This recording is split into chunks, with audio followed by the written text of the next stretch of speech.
我是真佩服那些无脑追啊！前脚猎鹰9号刚刚回收失败，后脚国内就有一堆人站出来表扬马斯克。你没看错，就是这么魔幻。失败了不是指责和鼓励，而是表扬。事情的起因是猎鹰9号因为着陆腿故障，回收的时候倒了。本来这也没啥，哪家火箭没几次失败？好好找一下原因，重整旗鼓呗。然后马斯克的一些粉丝却不允许他们失败，强行跑出来洗白，说这不是技术出现问题，而是为了测试回收次数的极限，就差把马斯克给吹上天了。刚开始时，我还以为又是马斯克在搞什么新发明，结果定睛一看，啥也没有啊，反而整篇文章是胡搅蛮缠式的歌功颂德。为什么说他是胡搅蛮缠呢？因为整篇文章既没有依据，也没有详细出处，就纯粹自己臆想出来的一个测试。人家 SpaceX 副总裁都出来说了，我们正在尽最大的努力了解根本原因，并尽快采取纠正措施。也就是说，连 SpaceX 自己都不清楚出现了什么问题，到了国内这群人口中，就变成了他们故意这么做的，听得我尴尬癌都要犯了。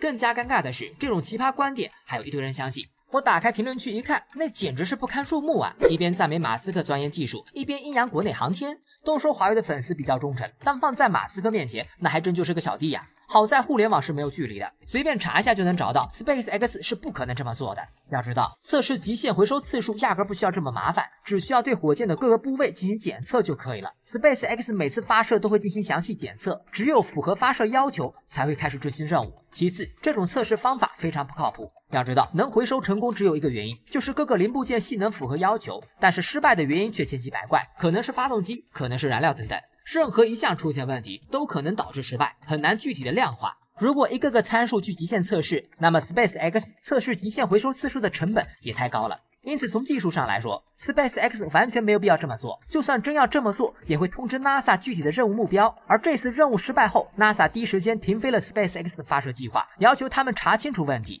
这完全违背了马斯克和 SpaceX 的战略。什么战略？这就要说到马斯克夸下的海口了。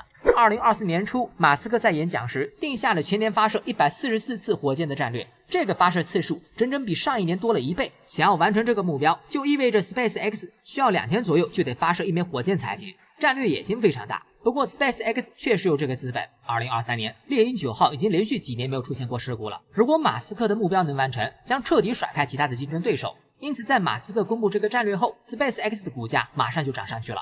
可以说，2024年是 SpaceX 非常重要的一年，是他们真正走上全球商业航天霸主的一年。结果马斯克也是脸黑的不行了。今年7月份的时候，猎鹰9号就发射失败了，也被 NASA 停飞了一段时间。虽然对发射影响不大，但是也浪费了整整2周时间。接下来，他们想要完成全年目标，难度就更大了。在这种节骨眼上 ，SpaceX 更应该处处小心，避免出现同样的情况才对。任何一次细微的影响，都可以让马斯克的战略彻底破产。谁会那么傻，自己故意破坏自己的战略目标呢？